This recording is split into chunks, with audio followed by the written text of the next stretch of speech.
warahmatullahi wabarakatuh. Selamat pagi Bapak Ibu semua yang ada di rumah. Alhamdulillah hari ini kita bisa bertemu kembali untuk mengikuti kegiatan pembelajaran seperti biasanya. Mudah-mudahan Bapak Ibu semua warga belajar yang ada di rumah tetap ada dalam keadaan sehat dan masih semangat untuk mengikuti kegiatan pembelajaran. Meskipun pembelajaran kita masih dilaksanakan dengan pembelajaran jarak jauh.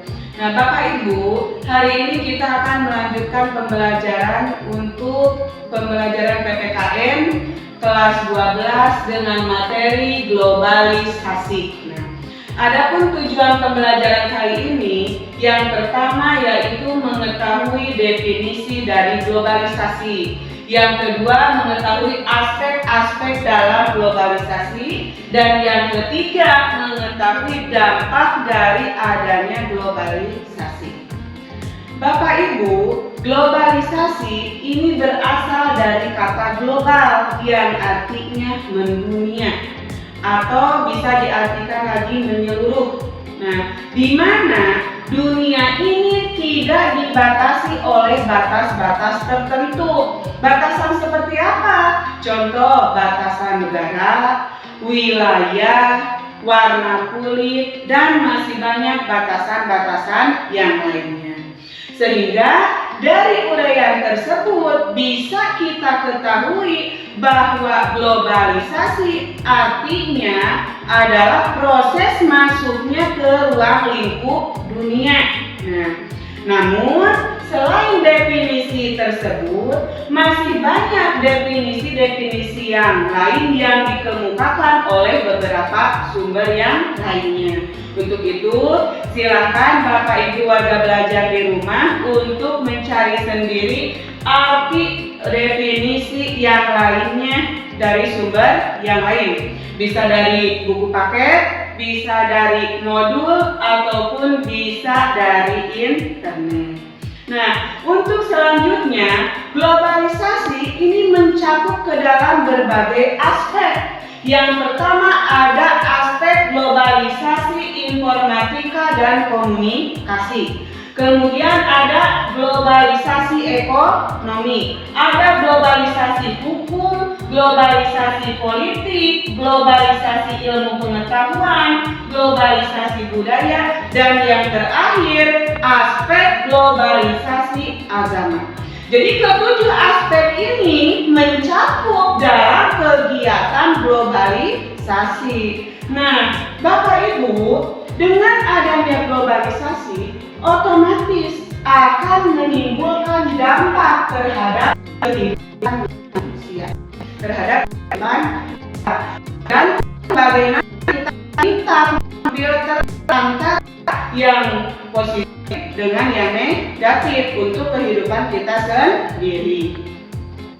Nah, Bapak Ibu, dari dampak ini yang pertama ada dampak positif dari adanya globalisasi. Nah, dampak positif yang pertama yaitu sistem pemerintahan semakin terbuka dan demokrasi. Kenapa sistem pemerintahan bisa semakin terbuka dan demokrasi? Karena pada era globalisasi ini paham Barat yang mengusung lebih tinggi dibanding dengan paham yang lain. Nah, jadi sistem pemerintahan di dunia ini dilakukan secara terbuka tanpa mengenal adanya perbedaan. Nah, itu merupakan dampak positif yang pertama. Dampak positif yang kedua yaitu bisa mendorong pertumbuhan ekonomi dalam masyarakat. Kemudian bisa meningkatkan produktivitas kerja masyarakat dan bisa mendorong peningkatan gerak sosial masyarakat. Itu merupakan dampak positif dari adanya globalisasi.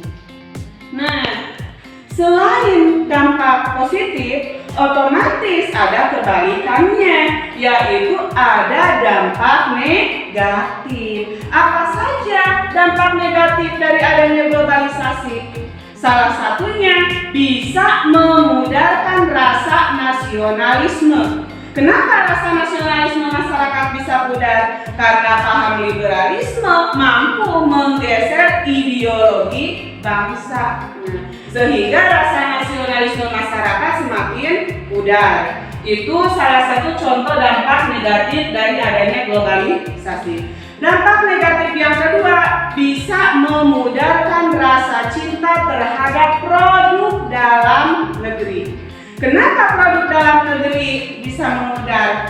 Karena dengan adanya globalisasi, otomatis barang-barang atau produk-produk dari luar negeri itu bebas masuk terhadap negara kita. Bahkan warga kita sendiri beranggapan bahwa produk luar negeri lebih bagus daripada produk dalam negeri. Nah, itu kenapa alasannya rasa cinta produk terhadap luar negeri semakin memudar. Nah, dampak negatif selanjutnya bisa memudarnya nilai sosial masyarakat. Kemudian bisa memunculkan benturan terhadap budaya. Itu merupakan salah satu contoh dari dampak negatif dengan adanya globalisasi.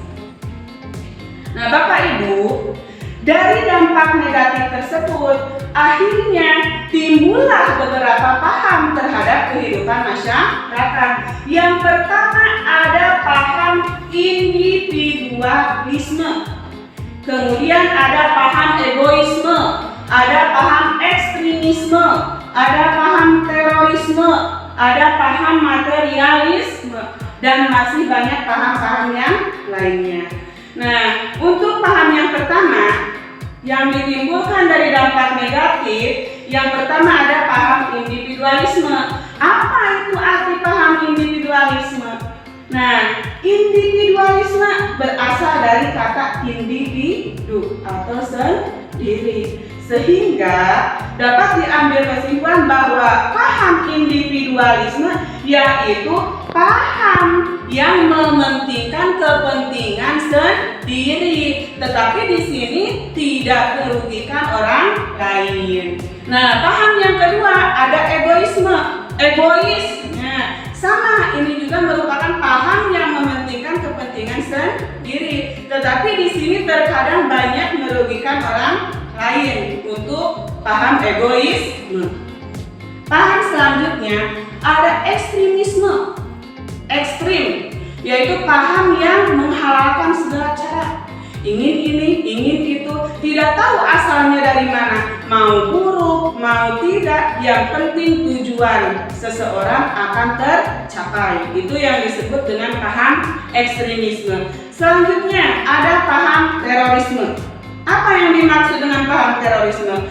Paham di mana kelompok sesuatu atau kelompok seseorang bisa menimbulkan atau memberikan ancaman terhadap kelompok yang lain. Yang terakhir ada materialisme, yaitu paham yang mengutamakan harta atau materi. Nah, itu merupakan paham-paham yang ditimbulkan dari dampak negatif akibat adanya globalisasi. Bapak Ibu, untuk itu supaya kita terhindar dari dampak negatif ini, makanya kita harus pintar, harus bisa memfilter mana yang baik untuk diri kita. Nah, Bapak Ibu, sampai di sini pembelajaran tentang globalisasi. Yang lainnya nanti silakan Bapak Ibu pelajari, bahkan bisa mencari sumber di sumber-sumber yang lainnya. Sampai di sini pembelajaran kita untuk hari ini. Mudah-mudahan pembelajaran kita hari ini bermanfaat. Saya tutup dengan bacaan alhamdulillah, alhamdulillahirabbil alamin, billahi taufiq wal hidayah. Wassalamualaikum warahmatullahi wabarakatuh.